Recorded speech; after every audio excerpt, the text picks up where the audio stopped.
Oh boy. We're gonna be getting started in a second. Uh, this is my first time doing this, so be kind, be gentle. But for the people who are here right now, thanks for showing up. Otherwise, anyone watching this video from now until the end of eternity, welcome.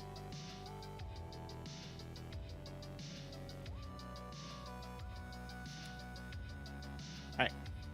So, gonna be getting started momentarily. Just gonna compose myself, and then I can start moving back over to the slides.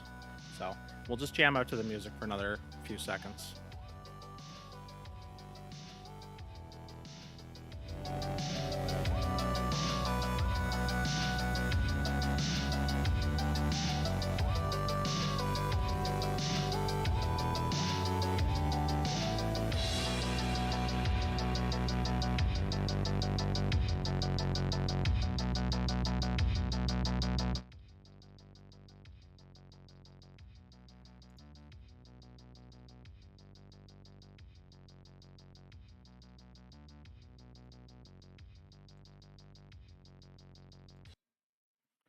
All right. So, welcome to the little Q&A I decided to host today. What I'm doing with this Q&A is we have a lot of questions coming up relating to C-21. And the most important thing is that even a year and a half in, we keep seeing sort of the same questions coming up time and time again as to what is Bill C-21? How does it work? What's the political process like? Where are we going with it? Yeah, it's just all the bit. Does it even impact airsoft? Like, what is it even an airsoft ban? So, I wanted to throw together a little Q&A to cover all those questions. I also asked for submissions. I got a couple of questions in that came in directly to email as well, and we'll be going over those. But first and foremost, what I need to do is I need to go over my little disclaimer here. First, I am not a lawyer, right? I am not a lawyer. I'm not even your lawyer. I can't give you legal advice. I cannot help you with the law. And this is the most important one here. The other ones are a little facetious, but I'm going to be talking about the law, and I'm going to be talking kind of a little definitively about the law. I'm going to be making some claims as to this is what the law says, or this is the issue. So, like, this is the issues with some of these laws. So, just want to make it clear, I'm not a lawyer. And if you get in trouble for something and you say, "Hey, Delta told me this was chill," you're probably going to jail. So first and foremost, I'm not a lawyer. I'm just a guy, on the internet. I'm not a doctor, not a financial advisor, and I'm not a professional, and I'm not your professional. If you're taking me for your sole source of advice, it's not good. You're not going to have a good time, right? That said, I do have a pretty good understanding of the bill. I have a pretty good history of it. So the question is, who even am I, right? A lot of people in the community, mostly on the East Coast and everything, know me as Delta or Nick Martin. I'm just a guy. I'm just an airsofter. I play a lot of events. I've been in the community for about the last 10 years. I run a lot of airsoft events as well and organize events. I've led teams at some of the largest events in Canada. I travel North America and also go to events in the States. I've been here for about 10 years, and I'm just really involved in airsoft, and I really like it. But also, I've been involved in the fight of C-21 since day one, since February of 2021. The second they announced it, I was at work, I was watching the live stream of Trudeau's cabinet announcing the first iteration of Bill C-21, and yeah, I've just been there from the start on this fight. So if you need somebody who has been involved, that's also me. Why listen to me though? Been involved, and I just mentioned I've been involved in the fight against C-21 since its very announcement. I literally watched Dave Lametti come on and mention that there was a replica bill or like a replica ban as part of C-21. I was like, oh, that's so weird. What is that? And then we looked up the text, and well, we know now. We all know the rest is history there. In the fight against C-21, I've also spoken to the Liberals, the NDP, the Conservatives. I haven't spoken to the Bloc directly, but I talk to the people who talk to the Bloc. I'm not very good with French, but I was the one who basically was the one to get the NDP to understand why this bill is so bad. I spoke with Jack Harris, who is a lawyer, and we had a very in-depth conversation about what Bill C-21 is and how it impacts airsoft, how it is actually an airsoft ban. I've been working and helping out various groups inside of the community with ASIC. I've helped out the where I'm in talks with the FSAQ, the Airsoft Association of British Columbia, good people out west. We have other groups too, such as the CSAAA, the Canadian Shooting Sport, or the CSSAAA. They deal with the real firearms businesses. So they represent like firearm stores and other businesses impacted by the bills. So mostly I have the Canadian Sports Arms and Ammunition Association. I have a pretty good handle on everything pretty much since February 16th. I got a really good oral history of it, because I've been here, I've watched it, I've been a witness to almost everything. And I guess most importantly, if you still have questions this late into it, if you're coming to me to get a question answered, I mean, you probably got nothing to lose by talking with me. Also, too, I was the one who organized that big petition where we got 36,000 signatures in the airsoft community, and that petition pretty much rocked a lot of people in Ottawa. So, day one, I've been here. So, not to toot my own horn, but if you need qualifications for anything I'm about to say, literally, who are you and why you should listen to me? these might be some good reasons why. He's like, okay, I'll hear I'll hear what you have to say. So, if you don't want to listen to me though, if you still think I'm some schlub on the internet, the other people you can go to, we got Airsoft in Canada. At savingairsoft.ca. Great organization. They've also been fighting it since day one. They have a lot of good resources and guides on how to talk to your MP, what the bill means. There's videos that discuss this topic in length.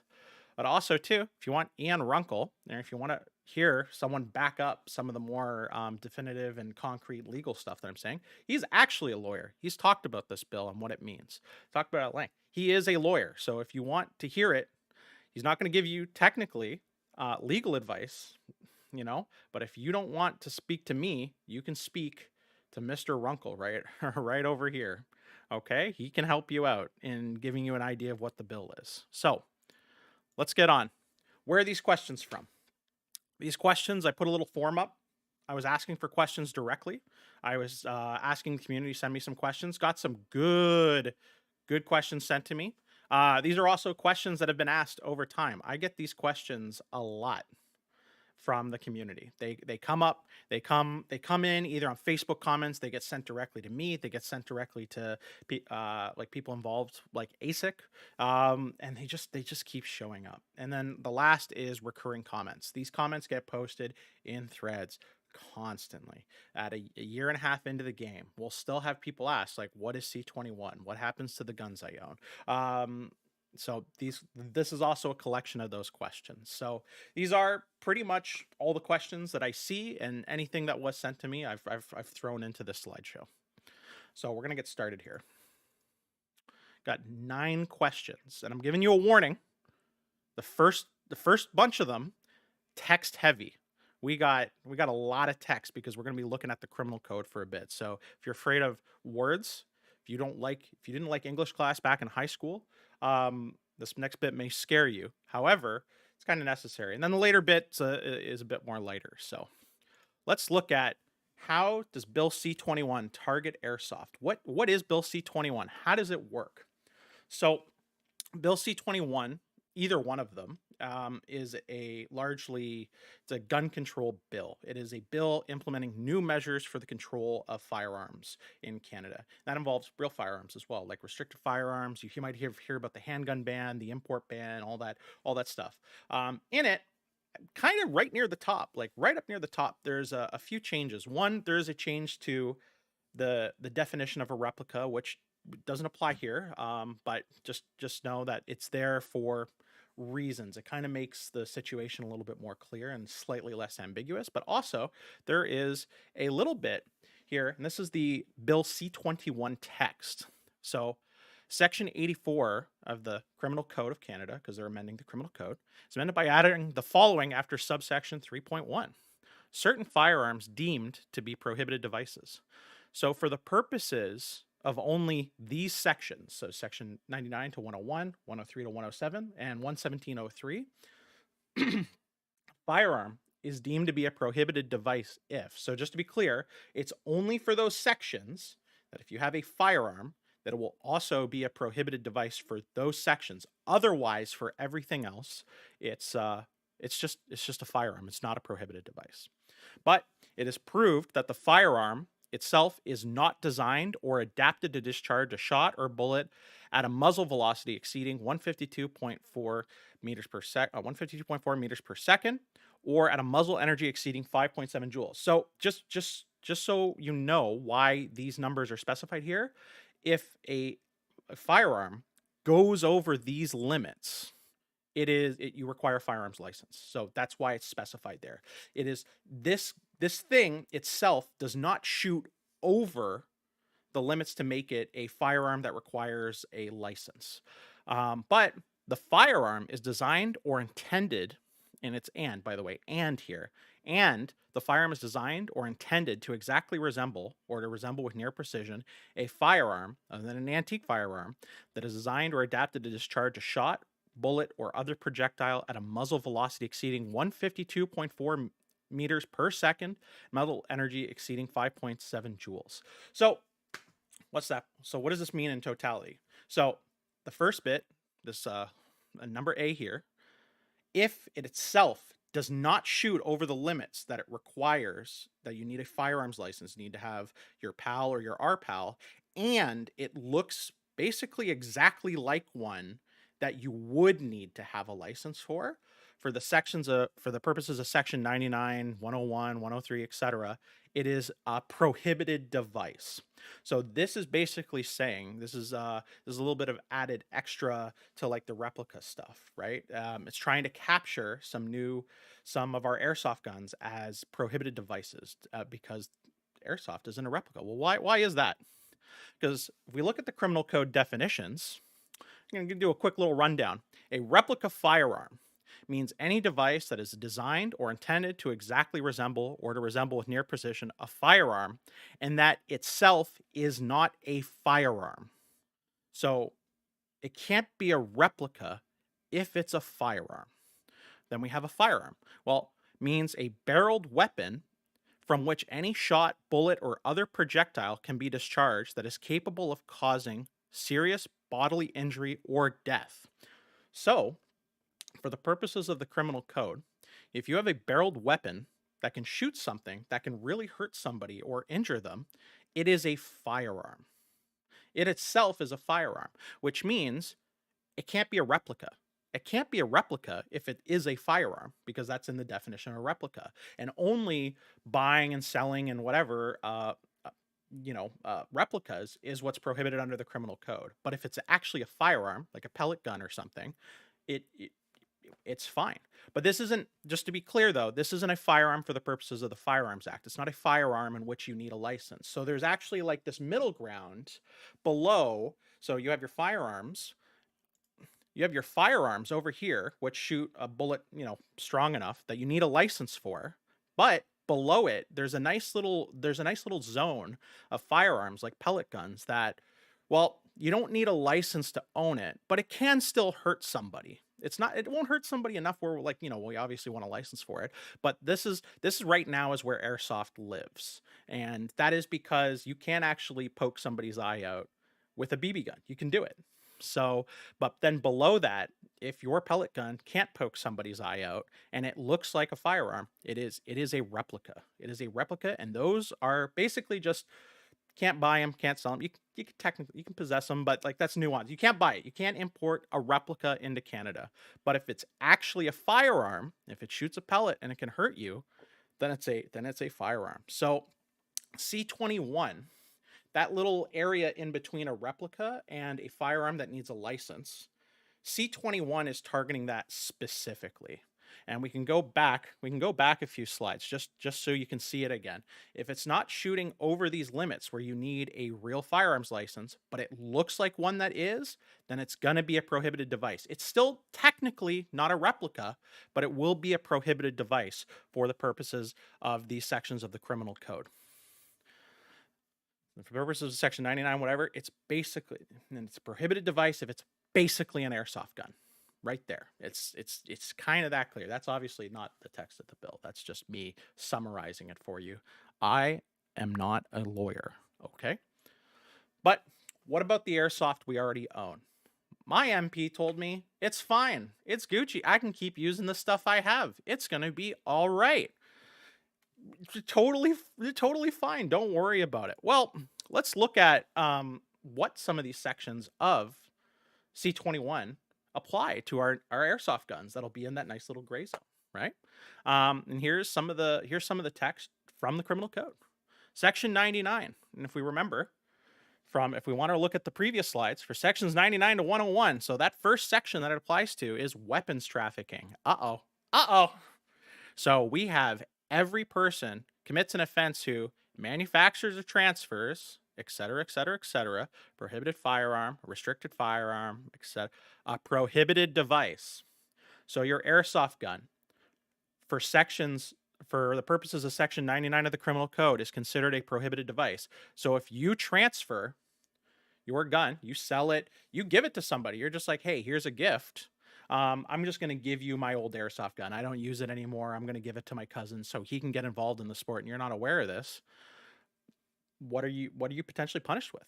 Every person who commits an offense under subsection 1, when the object in question is a prohibited device, is guilty of an indictable offense and is liable to imprisonment of a term not exceeding 10 years and to a minimum punishment of either 3 years or 5 years. Wow. That's a bit much. But just think about that. You have an airsoft gun. You maybe you're just ignorant of C-21. I don't know how you would be, but like maybe you're ignorant of C-21. Maybe you think, you know what, it doesn't apply to this because you've heard from your MP. Oh no, it doesn't. C-21 doesn't affect the guns you own. You can keep using them. Fine. So you think maybe that's okay. Like, yeah, you're still able to sell it. You sell it to somebody and you get caught by the police doing it. You're going to jail for 3 years. Or and if you do it twice or something, that's 5 years, or up to 10 years. They don't have to give you the minimum. They can give you more. They can make an example out of you. So, like, wow, that like you have a lot of stuff that if you were just to sell it or trade it, you want to trade an airsoft gun because you're like, oh, I have an AK, but I want to swap it out to an M4. You trade it with your buddy. You could both go to jail. What about some of the other sections? Obviously, import. And just so we're clear here, the text that I have on screen, I have now truncated down a little bit on the criminal code. I've put little ellipses here and whatnot for bits that I've trimmed down, just so it's a little easier to read and it sits on one slide, so we don't have 100 slides to go through. Unauthorized importing or exporting. Every person commits an offense who imports or exports a prohibited device. So even if you say, well, damn, I can't sell my airsoft gun or whatever. I'm going to bring it down to the States and give it to my friend, or I'm just going to ship it out to some guy in Italy. You're guilty of an indictable offense, potentially, and liable to a prison term not exceeding 5 years, or it might be a summary conviction. You might just get a summary conviction. You might not go to jail, but still, that's a crime. Like you just think, oh, I'm going to go down to one of these cool airsoft events in the States and then give my gun away. Well, you've now just illegally exported a prohibited device, right? And you can see it does apply to these sections. I put the little C-21 text. So for 103, this is section 104. 105. Every person who commits an offense having lost a prohibited device or had it stolen from your possession and you didn't tell the police, guilty of an indictable offense or summary conviction. So you have a crappy plastic body airsoft gun, maybe an old Sima that you've had for the last 10 years, finally dies out. It's done. You want to throw it away. You throw it into the trash. You forget to tell the police that you did that. You just forget because it's an airsoft gun. You bought it from a store, everything. You forget to do that, criminal liability again. So that impacts you just by being in possession of it. You can't just toss it out and say, oh, it's fine. You could go to jail. That could happen. This is in the law. Now, if you're smart, you might say, possession isn't in here because possession is section, I believe possession's section 92. Possession's not in there. So we're fine, right? Well, section 117.03. And if you remember, that's also one of the sections that C-21 applies to. These are prohibited devices for section 117.03 of the criminal code. Failure on seizure to produce authorization. Despite section 117.02, a peace officer who finds a person in possession of a prohibited device who fails on demand to produce for inspection by the peace officer an authorization or license for which the person may lawfully possess it, they can seize it. They can take it. And yeah, they can. And if you can produce that authorization, they can return it to you within 14 days. The big thing is that no license exists, no authorization exists. There's nothing. You have no permission to own your airsoft gun. You don't have anything. Like it's legal to own it. It's not illegal to possess it, but you do not have an authorization or a license. You don't have anything that says that's okay for you to own it. So if a police officer shows up and wants to take your airsoft gun away, let's say they're just at your house for some reason. They're just at your house. They're showing up. They're coming to you invite them over for whatever reason. Maybe you told them, hey, actually, I'm about to throw out one of my guns. I want to report it. And they come over to your house to check it out. They could take all your airsoft guns. That can happen. That is in the law. It's in their powers. They do not need to have any reason, probable cause, or anything like that. The default state is if they see you with one of these replica firearms, they have the ability to seize it, and they can only give it back to you if you produce a license or authorization for it. which does not exist and that you do not have. So a grim, like a grim hypothetical I put up, and I've said over the past year and a half, is imagine if the OPP or the RCMP, they just showed up at your airsoft field with a garbage bag, and they just walk one by one to everybody and take their airsoft guns. There is there's nothing. There's nothing you can do about it. You have no way to fight it. You have no way to get your gun back. That gun's gone. It's gone. Your airsoft is gone. There's nothing you can do. So possession, yeah, you won't go to jail for it in the same way that if you were to accidentally sell or lose your gun or something. But yeah, they can just take your stuff. They can just do it, right? And I'm not going to speculate as to all the other stuff that comes with the mess of it, because what happens with something that it's kind of ambiguously, yeah, it's not quite a replica, but it kind of looks like, and a cop, like, how would you even fight that? Like, cop thinks he has the power to take, let's say, like your a KWA ATP or something that has like a clear plastic receiver or anything, any of the airsoft guns that technically wouldn't be captured in here. How would you even challenge that? Would you have to take the cop to court? Would you just call a supervisor? You don't even know, because there's no like process, and they're just going to keep asking you for a license and authorization. So at that point, the only thing you would have, I imagine, would be a lawsuit. This is where Ian Runkle would come in. You could talk to him or watch his content, and he could probably give you a more definitive answer as to what you can do. But it would suck to import something, if C-21 that went through, that you thought was fully legal, and it is fully legal, and then the cops take it anyways because they think it's not, and then you have no good process in which to appeal it, because it's not like you're submitting a justification or an answer as to why it's legal. You have to produce authorization or a license, or otherwise you don't get it back. So that's the only process that exists, other than, I imagine, going to court. Can we change the design? This is a good question that comes up. And you know what? MPs have said it time and time again. MPs have said, oh, they can just alter the design of the airsoft guns. Or they can, and sometimes they've even said, you know what? Perhaps they can alter it by doing colored markings. They can paint it orange, or the tip, or something like that. That has come up in emails. I don't have any I can pull up right now, but we have MP said, oh, it'd be fine if the airsoft manufacturers just make them colorful. Problem is, all these guns, and I can kind of explain why in some ways, these are all prohibited devices under C-21. So none of them look like an AK-47, well, except maybe this first one. This is the reason why this would be a prohibited device. It's nice and pink. It looks like a toy, but it's a 1911. It's a replica of a firearm. Even if it's pink and anything, it's a replica of a firearm. It's gone. This, the Aliens, if you're a fan of Aliens, this is the Snow Wolf plasma rifle. A couple of other manufacturers make it. These things would also most likely be prohibited for multiple reasons. The first is how the real props were made. Is this was a Thompson submachine gun, and they put all the plastic bits on top of it to make it into the prop gun. And the airsoft one is actually kind of the same way. It's a Thompson receiver underneath, and you can take all the stuff off, and you kind of get something that probably resembles a Thompson enough to be prohibited. However, people have also made this as a real firearm and have shot round. Like, one dude in a garage has made one, and the law only says as long as it resembles a firearm that can shoot a bullet, like a real bullet, basically, and it looks like it's fine. So some guy in the United States deciding to make this thing into a real firearm has now made all of them also a replica, because it looks like that one gun that one guy made. There's nothing in C-21 says, oh, it has to be in manufacturing. It has to be something that is regularly made or sold, or even sold in Canada. It just has to be. Has to be a gun. That's it. That's the only thing that stops it. This is some deep lore. This is some Airsoft Canada deep lore from like 10, 15 years ago. The JG Dragon. CBSA has seized these on multiple occasions. Even though it looks like a space gun, it looks like a toy. It's obviously not a gun, right? Well, because underneath this plastic shell and everything, like, technically there's an M4 receiver somewhere under there, right? This thing, nobody's made this into an airsoft gun. This is from Tom Cruise's movie Oblivion. But if you notice something here, even though this is like a space gun, even if we can imagine that this was bright orange, the reason why it's not okay is if we look down here, this is actually a Bushmaster ACR or a Magpul Masada receiver.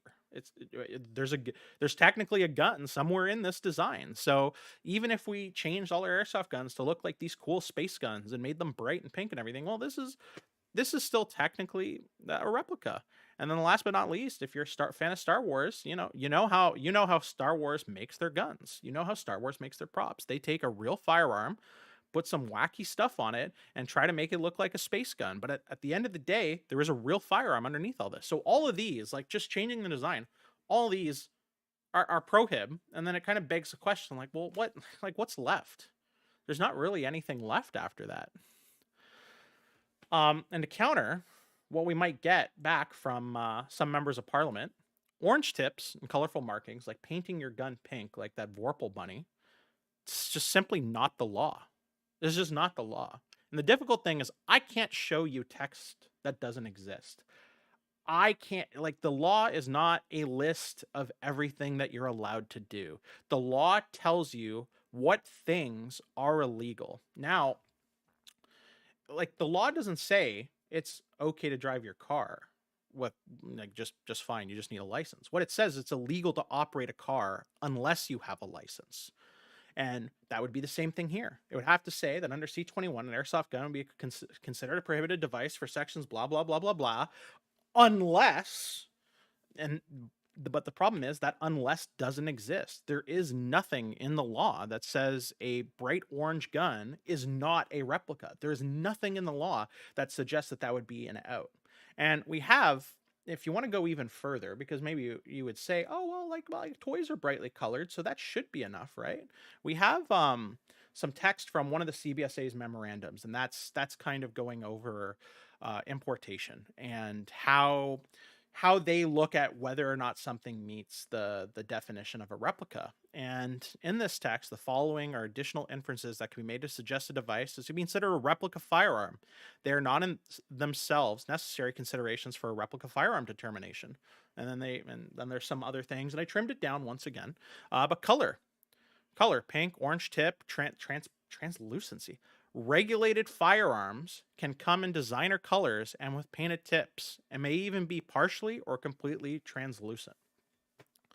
Or in other words, because real guns can be bright pink, because a real small 1911 can be a bright pink Vorpal bunny, then that means, well, a bright pink 1911 it's a replica of it. There's nothing that would differentiate it from a real gun that's painted that way. It's still clearly a replica of the real thing. So we need it in the law. We need it to be in the law. If orange tips, colored markings, or anything else if they say that that's what they want, oh my God, I'm sorry. My apologies. My face is in the way. If orange tips, colorful markings, and anything else is what we should do, needs to be added to the law. If you have somebody, especially in a position of authority, like your member of parliament, saying, hey, you can just paint it orange, it's fine. You can counter back and say, well, that's not in the law. Do you want to add it to the law? Do you want to put that into the law and amend the bill? Or do you want to drop the bill until you can make a better, or something? You have to say it's not in the law. You have to add it to the law. Are you willing to do it? And if they say no, then it's like, okay, then we can't do orange tips. All right, we're back. We're back to another question. Beautiful question as to the political process. What is the political process? What even is politics? So when a bill is introduced into Parliament, and this is going to be a really quick rundown. I can't go into the nuances of everything here, but oops, sorry. I can't go into the nuances of everything, but first reading, bill gets introduced. Somebody goes to the House and says, hey, I got a bill. That's first reading. That's it. That's all it is. Second reading, debate occurs on the bills. Parties have read it, and they're now reading it a second time, and then going, hey, I don't like parts that are in this bill. Let's yell about it. Let's talk about it and everything. But clear distinction here in second reading is they can't amend the bill. So in second reading, if they say, hey, there's something in this bill we don't like, they can't actually change it here. That's where we're at the committee stage. So when a bill goes through second reading and people say, hey, we got problems with the bill, we need to improve it, they will still vote to pass the bill out of second reading and send it to committee, because committee is where they review the bill. They look at the bill, they add clauses and amendments and change things, and this is where all that stuff can happen. And then after the committee stage goes up to third reading, they can vote to pass the bill, send it back to committee, or they can just like drop the bill entirely. They can send it back to committee saying, "Hey, we need some more amendments," or they can just drop the bill. Um, but if it passes third reading, for all intents and purposes, the bill's kind of done in the House of Commons, and now it's going to the Senate to follow similar-ish process. The Senate is similar to the House of Commons, but it's different in a lot of ways. And that would be way out of scope for the stream. And also, I'm not well read on this topic. I know very little about the Senate. I'm sorry. But there's people in the Senate, they'll do the same stuff, and if they like it, they'll pass it, and then it goes up for royal assent. Governor General rubber stamps the bill, and then it becomes law. We are in the committee stage.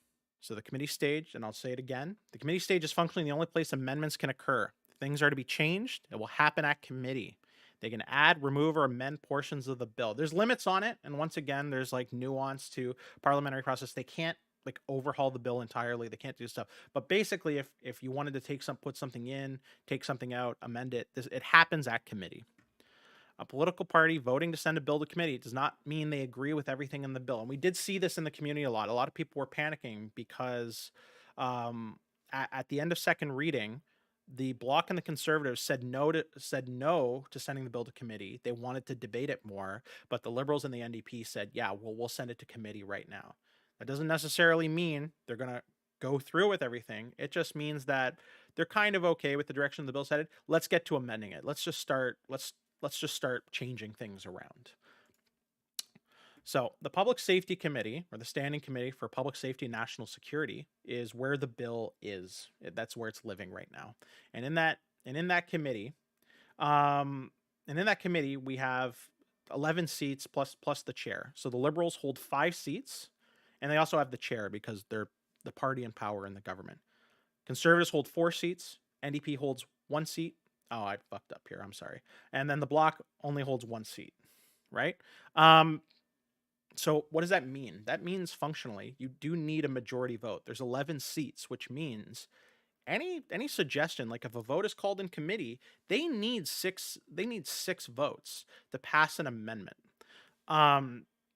Or to do anything really in committee. They need 6 votes. So the Liberals make up 5, which means they either need the Conservatives, which we all know is not going to happen, the NDP, or the Bloc to agree on something in order to change it through. Now, there's probably stuff the Conservatives, the NDP, and the Bloc, because they would make up 6 votes on their own as well. They could probably force things through if they wanted to.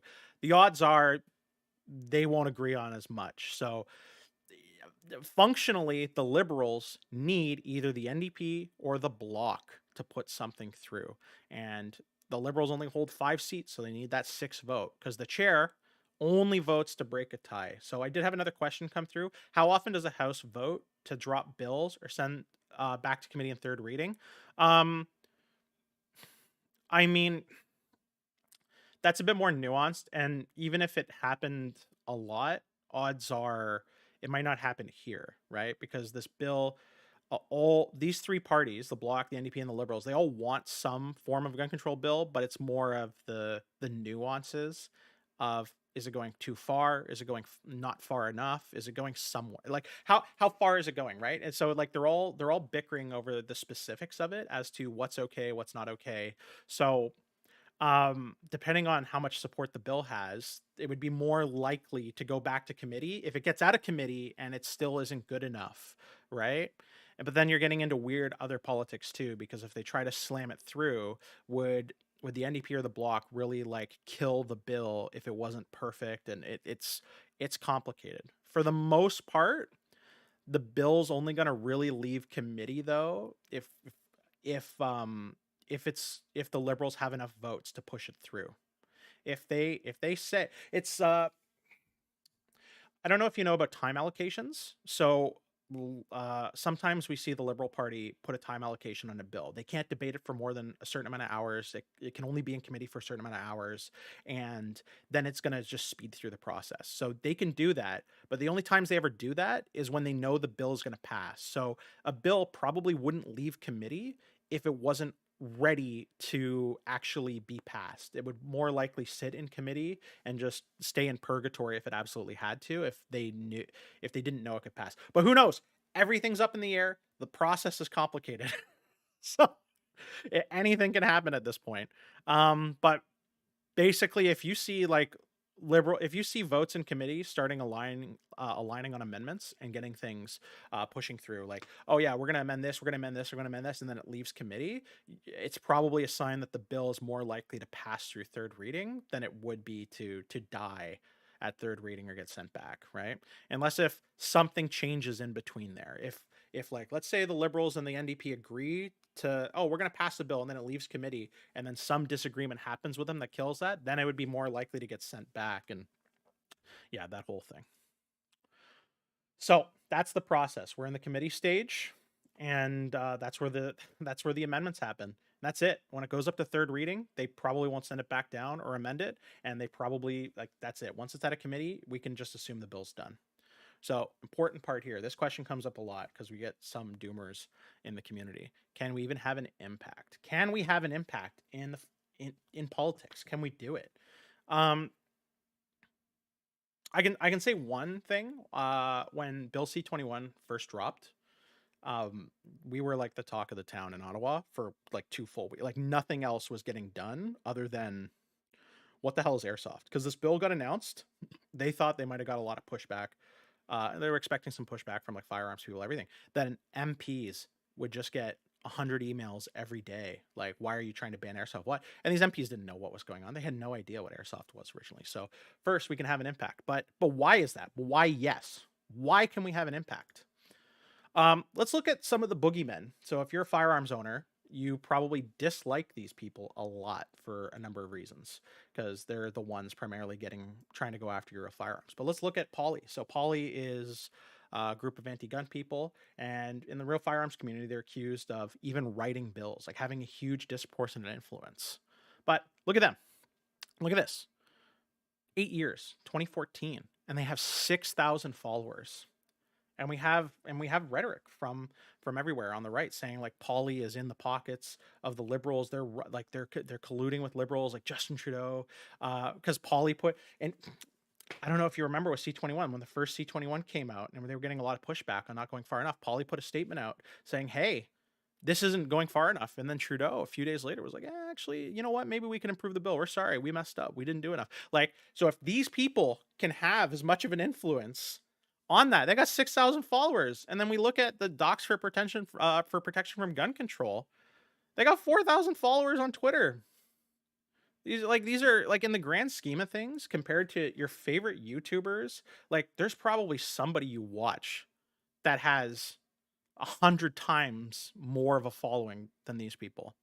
Like, you've probably watched some guy play Call of Duty that has 10 million followers. So like, if these people can be responsible for, like, if you genuinely believe like these people can be responsible for like controlling the Liberal Party or whatever, or pushing all the anti-gun bills, right? You can absolutely have an impact. Canada is a small country. Ridings are very small. And if you look at some of your members of parliament and what types of engagement they get on their social media, you'll have your MP post saying, hey, yeah, oh yeah, Dayton of House Gamer has a 1.3 million followers. Like, this gamer dude, Dayton, he's got 1 million people that watch him, and like, absolutely, we can have an impact for sure. Yeah, because if like Poly can be out here with a following of 6,000 people and like running the anti-gun side of the government, like, absolutely we can have an impact. We just got to put our minds to it. We just have to have the effort. Because the one thing I will say about these groups, they are extremely motivated. And for Poly, like, it's understandable because they are the families of a mass shooting incident and everything. Like, I'm not discounting. By the way, I just want to say I'm not trying to shit on any of these people or say they're like bad people or anything. Like, I'm just saying that these are the people that, if you look into the firearms community, they say these are the people responsible for pushing all the bills. So like Polly, yeah, they're very motivated in their goal. They genuinely believe what they're doing, and they spend their lives doing it. So just because they have a following of 6,000 people doesn't it that doesn't matter. What matters is that they don't stop. They keep going. They're that it's like it's their life goal at this point, and it's understandable given who they are and what they and what they've experienced and lived through, and it makes sense, right? But that's the level of passion you need to push these sorts of issues into politics. That's how you get the ear, because if your MP gets calls from you every week about this airsoft thing, they can't ignore you, because it's just taking up too much of their business time. That's like that's it. They're just taking up all the time, all their time if you're in their ear constantly. So, what can I do to contact my member of parliament? Um, the simple answer is you just do it.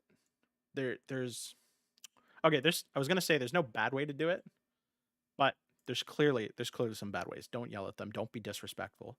You are a member of their electorate. You are a person that is supposed to be represented by them. So just calling them, letting them know that this is an issue that matters to you. It's super important. This is something. This is something that matters to you. Then just contact them. Yell, like, just email them, call them, and just keep going. I think the most important thing is that if you don't get a response you're happy with, you follow up. But if you need a little help, we can go over to savingairsoft.ca for guides, letters, helps, everything. Act now or lose your sport. How to meet with your MP. There's a whole guide on it, on what you can say, how you should compose yourself, how you should talk to them. What do you need to do? Right? Like, what do you need to do? Check out savingairsoft.ca. Go over to ASIC.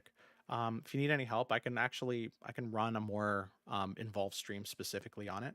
One of the things I say is there needs to be an obnoxious level of politeness, right? If you send an email and it doesn't get a reply, you call them, leave a voicemail, be like, hey, I sent an email like 2 days ago. I haven't gotten a word back. I was just hoping to get a follow up. You don't get a call back or an email back. Usually they will start emailing you, because once you start calling, they know you're serious, and they're like, oh, we gotta deal with this guy. It's gonna get bad. But if they don't call you back, you call them again. Be like, hey, I left a voicemail message, hoping to do stuff. And then you start increasing the frequency of the calls. You just start slowly doing it. And the entire time, you are a nice person. You are a good person. You're not rude. You're not saying, hey, why are you ignoring me? Anything. Is like, hey, I was just hoping to find some time. I understand you guys are busy. If you have a moment, can you give me a call back?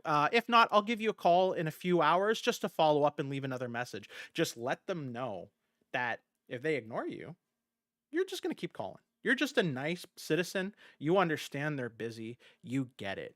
Politics is hard. I fully understand. I'm willing to work with you for you to be able to call me back. And I get it. You forget. You're busy. I'll call you again just to make sure. I got lost in the shuffle. No big deal. That toxic level of positivity is so annoying to deal with, because you can't, like, if you call them and leave them a message saying, hey, why are you ignoring me? You guys suck. You're assholes. They can't actually just ignore it. They can be like, well, we're being abused. We're being harassed. Like, we can't tolerate this. This is not okay.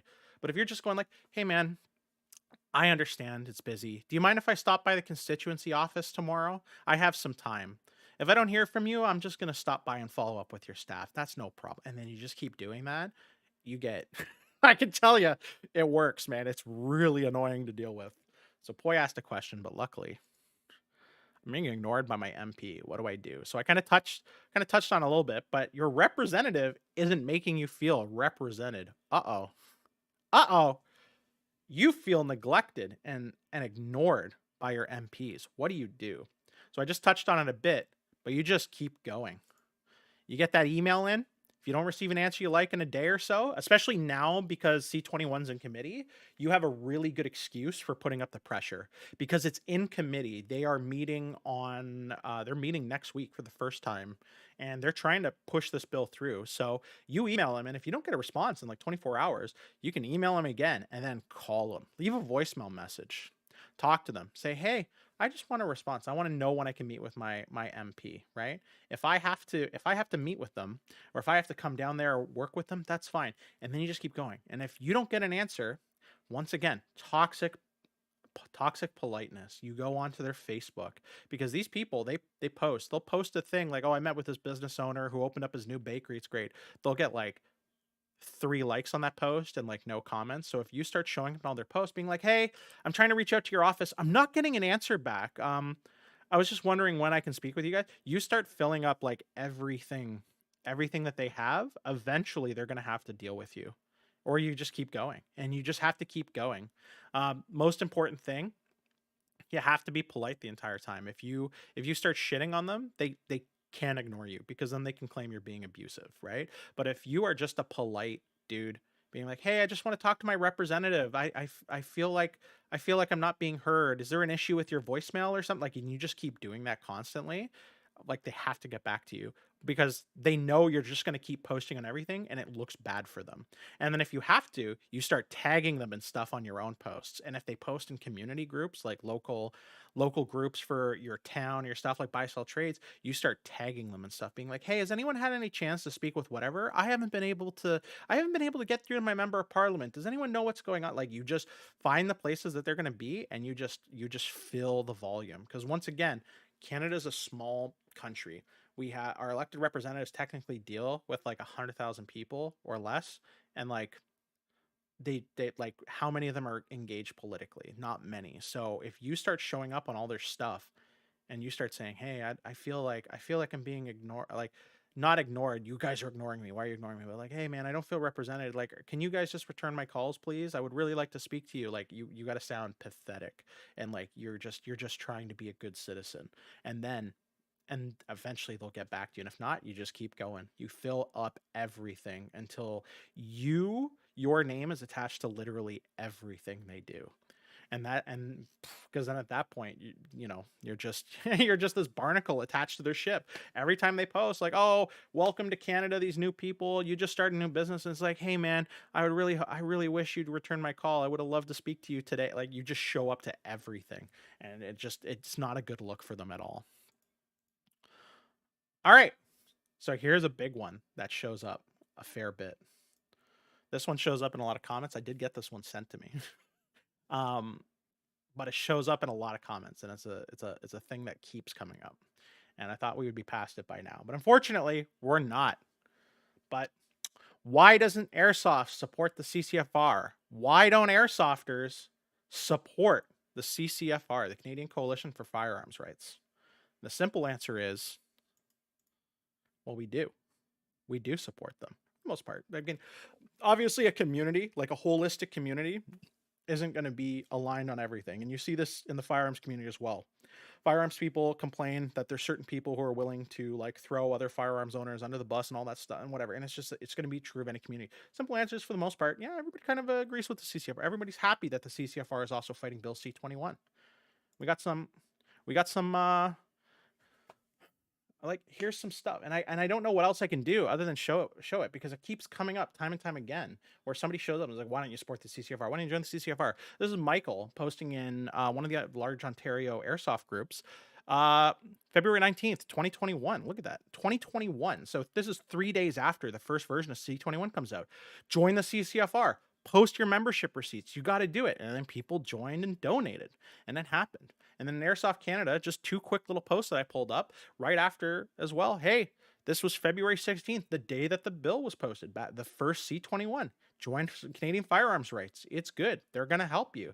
And then here's another guy during election time. So this is around election time, September 16th.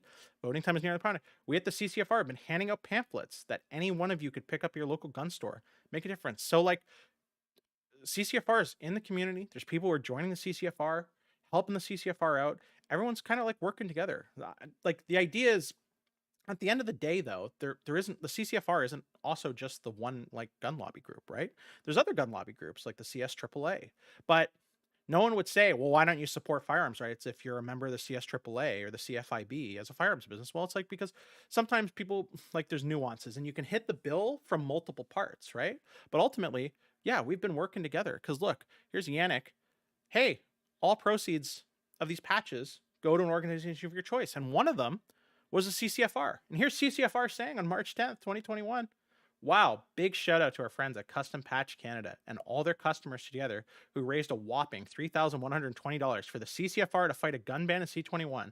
This is an incredible show of unity between airsoft and the firearms community. So if you think that airsofters do not support the CCFR or there isn't any sort of teamwork or like collaborate or anything going on, and there's a lot of stuff going on behind the scenes that I could also touch on, but if you still think that at this point, you are just uninformed. You do not know what you're talking about. Airsoft and the CCFR and everybody, we've been working since everyone's been all working together and talking since day one. So I'll see it again. I'm gonna see another comment, and at this point, I'm probably just gonna post a clip of this showing, hey, we do, because it's right there in bold from the CCFR. Airsofters and everybody, we're all working together in certain ways, right? We're all working together. People are getting memberships. People are donating money. People are working to stop C-21, and that's still the case now, even a year and a half into it. So this is the last question. What happens? What happens if the bill goes through, like as is? We're just going to say what happens if C-21 passes without any change. There's no amendments. Airsoft dies. It's banned. We're done. Airsoft in Canada is over. What happens if this bill passes without any changes whatsoever? And the reality is, and we're going to recap it here, can't buy or sell airsoft guns, can't import them. Extremely difficult to import parts for repair. Can't loan or lend out a gun to a friend. That's a big one. That's actually like just a real small one that everyone kind of keeps forgetting. But like, you go to an airsoft game and you want to hand like your gun to a buddy, like, oh, my gun break, can I borrow one of yours? Like, I don't even. This is a lawyer question. This is where you need to see a lawyer, because like, can you hand something to somebody who you won't have direct supervision of that they will use for the next like 12 or 16 hours? Like, they're going to run off to some other part of the field. Like, is that even legal, or is that also jail time for both of you? Who knows? We don't know. We don't know. So that's like, those are worst case scenarios that we still don't have clarity on. And then potentially, oops, I got to go back. Potentially, yeah, you face jail time if you do any of this stuff, right? And you break your gun or whatever and you throw it out. Big problem. And then ultimately, yeah, once again, they can come and take it. They can come and take it under section 11703 of the criminal code. But what would happen after that? So this bill goes through as is, nothing's changed. The next step after this, you'd have to get another government in power that is sympathetic to airsoft. You cannot, there's no, like, if this bill goes through unchanged, there's not going to be another bill that gets introduced that actually fixes airsoft. That's probably unrealistic. That is like a 1 in a billion chance. So what happens if this bill goes through, didn't get amended, didn't have anything? The next step would be to have a government sympathetic to airsoft. And if you remember, we had an election last year in September. So next possible election that could happen could be as far as 4 years away. There could be another one sooner, could happen. Minority governments don't tend to last a good 4 or 5 years. They usually get called sooner than that. But it could also happen. It could be you won't get a chance to save airsoft until like 2025 or 2026. That is possible. So there's the fight's now. If you want a summary, the fight's now. If the bill manages to go through that amendment, we're in trouble. So the fight is now. The bill is in committee. They are starting to talk about it. And what you need to do is you need to call your member of parliament right away. You need to get a hold of them. You need to contact your MP. You can go on the website. You go to your members of parliament on Parliament Canada. Good. And if you've talked to them recently, let's say you talked to them like 3 weeks ago, right? Well, pressure's on right now because it is in committee. You need to do it. You need to talk to them again. Let them know, hey, it's in committee. We need work. We need talk. We need stuff happening. Please deal with this issue like as quickly as possible. Like it's on right now. So you need to act like the issue is important to you, right? Another way you can do it is when you go over to savingairsoft.ca, and I'm just going to drag this over here, right? We got Operation Greenlight. So this is making sure, if you want to help with that, check the map, see if you're already listed here. They got the ridings down here. We kind of need to know who's friendly or not. And you know what? It's a good reason to contact your member of parliament. It's a good reason to contact your representative. As somebody who's being represented by them, contact and be like, hey, do you support airsoft? And do it now because the bill is in committee. But you can also, on the front page, here's Operation Greenlight. We go to news, responding to liberals in support of the bill. Here's a nice little guide written 2 days ago. Submit your brief to the SecU. This is also another important thing you should be doing. Submit your brief to the Public Safety Committee. Why? Because it's on right now. There is an opportunity for you to submit something that will be given to the Public Safety Committee when considering this bill. Anyone can do it. Anyone. You can do it. You can do it. So you can load this up, read through this guide, figure what you can do, and this will also have an impact, not just your member of parliament. You can do it as well. So that's it. You just have to get started. Contact your MP. I already spoke with them. Good. You know, oh, whoops. You need call them again. This issue is important to you and there's almost no time left. Act like it. Unironically, you have to move. You have to do it. So that's it. Thank you for coming to the Airsoft Q&A TED Talk. I appreciate everybody who sent questions. I do have Dastardly. Yeah, you can clip anything on here. This is fine. That's the whole reason this Q&A exists. So if we ever need to provide anything for anybody, like now we have a video. I should have done, honestly, I should have done this a while ago, but it's good as time as any to do it. So if you want to put anything in here as evidence, if somebody has a question in the future, if you want to clip this or timestamp it or anything, feel free to. It's totally fine. So I appreciate everyone coming in for now, even though we only have like half a dozen people watching right now, but that's fine. That's okay. This video will still be up, so you can pass it around, let people watch it, do anything. I'm probably going to announce other new content soon. In terms of just more C-21 related stuff, talking with people in the community, letting people know what has happened, because there's a lot. There's like a Netflix documentary of shit that we've done over the past year and a half. There's a lot of stuff that's happened in this community, and I think it's good to get some of it out to let people know that it wasn't just like everyone's been sitting around. There's been a lot of work done. There's been a lot of effort put into this community. I think it's been awesome so far. So I think I'm going to kill it here. Thanks everyone for showing up. And if you're watching this video, 3 months from now or something, thanks for watching it. I appreciate it. Have a good rest of your Sunday.